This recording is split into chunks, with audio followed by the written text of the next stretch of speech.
Og det skal huske at sige, at Kuma betyder jo bjørn på japansk. Og det er derfor også, at vi har fået et logo med den søde lille bjørn, der spiser. Hvis man ser det her, så er man jo på Facebook formentlig, ikke? Eller på YouTube måske. Ja. Man er ikke mest på Facebook, det er også lige meget. Men så skal man sige velkommen til vores Facebook-side. The Facebook. Eller det hedder det. Facebook. Det var Justin Timberlake, der fjernede det. Det har jeg set i en video. Det er også meget. Hvis I er på Facebook-siden og ser den her video, så er det jo fordi, at I også godt ved, hvad det nogenlunde går ud på. Men vi er jo Kuma.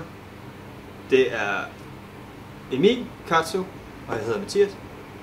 Og vi har jo egentlig eksisteret i 1,5 år cirka.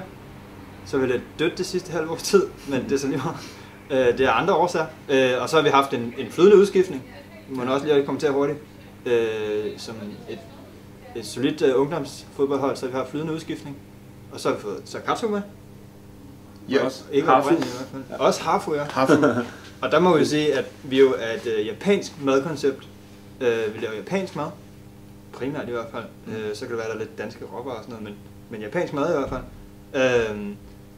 Og I er jo begge to fed. Betegnelsen for blandingen af dansk og japansk. Best of both worlds. Yes. Og det må jeg jo godt sige derfra, hvor jeg står. Og jeg er udefra, objektivt og siger, I er best of both worlds. I har det rå fra Norden i form af jeres mødre. Det lød helt forkert. Ja. Men det er fordi, at de har jo danske mødre og japanske fædre. Og det mørke varme fra solens rige. Ja, eller det er lidt fine. Ja. Også det er lidt fine, nuancerede fra Japan, ikke? Simpelthen. Og jeg har jo... Tak Gud. Jeg har ikke en skid. Men jeg har... Vi laver jo japansk mad, som sagt. Det er jo mere... Det er jo ikke... Det er mere et koncept, end det er et menukort, kan man sige på en anden måde. Ikke? Altså det er jo et helt område, vi laver mad indenfor. Ja.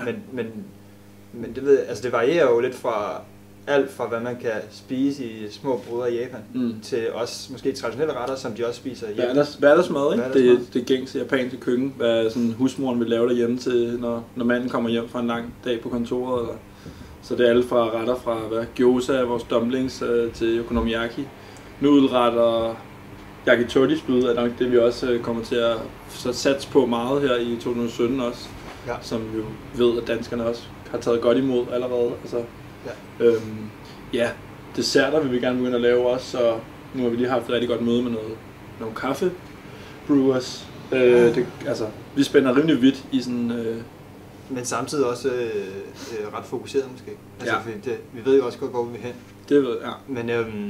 Men nu har vi så taget den for at have oprindeligt har været til en tester, hvor vi så, hvad fanden der foregik, og om vi kunne lave maden, og om der er nogen, der havde spist det på sådan nogle kødbindsmadmarked og til noget festival og sådan nogle ting, til nu at prøve at rykke det indenfor, hvilket bliver et helt nyt projekt. Vi skal ligesom tage det fra et sted og til et helt nyt, hvor man står fast. Men det er også fordi, at det er også koldt at stå udenfor i Danmark. Så nu finder vi fast sted i stedet for. Ja. Og det foregår jo, det bliver på Jagtvej, kan vi godt afsløre. Yes. 101. Dør nummer 7. Yes. Helt præcis. Nummer 7, det er jo Beckham, ikke? Det er det gode.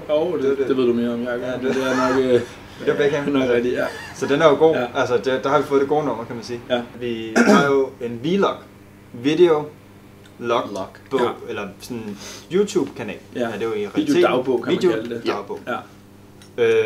Kuma CBH. Kuma CBH på YouTube. Der kommer den her også op, vel? Derinde. Ja, det ved jeg ikke. Nej. Nu, måske. Det finder vi ud. Eller Facebook. Det må vi lige. Det er jo nyt for os. Ja. Ja. Men der kommer, vi laver den, fordi så kan man jo både selvfølgelig følge med i, hvad vi laver sådan madmæssigt, og, men måske også mere i den del af det, som handler om at bygge noget op. Iværksætteri-delen af projektet også. Hvad for nogle udfordringer har vi? Hvad for nogle møder har vi? Hvad for nogle ting skal vi holde styr på? Altså alt det, der skal sådan til for at bygge en virksomhed op. Det er lidt sådan en behind the scenes på hele vores projekt. Det kan man sagtens kalde, det synes jeg. Ja. Det synes jeg er en god definition. Ja. Så der er en videolog, og det bliver spændende. Og så skal vi selvfølgelig bruge Facebook så meget som muligt, og Instagram. Som jo også den hedder også bare Kuma CBH. Ja. Og det hedder jo Copenhagen, fordi det lyder bare fedt. Er det ikke godt en revolution? Jo. Kuma Copenhagen. Og det er der, vi er lige nu. Lidt mere international. Jamen, det er en snært af storhed over sig, Ja. at der er noget internationalt i navn. Mm-hmm. Og så skal vi jo have...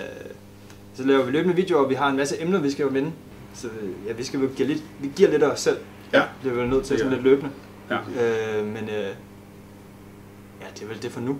Ja, det tænker jeg. Ses. Så ses vi bare. Følg med. Følg med i morgen.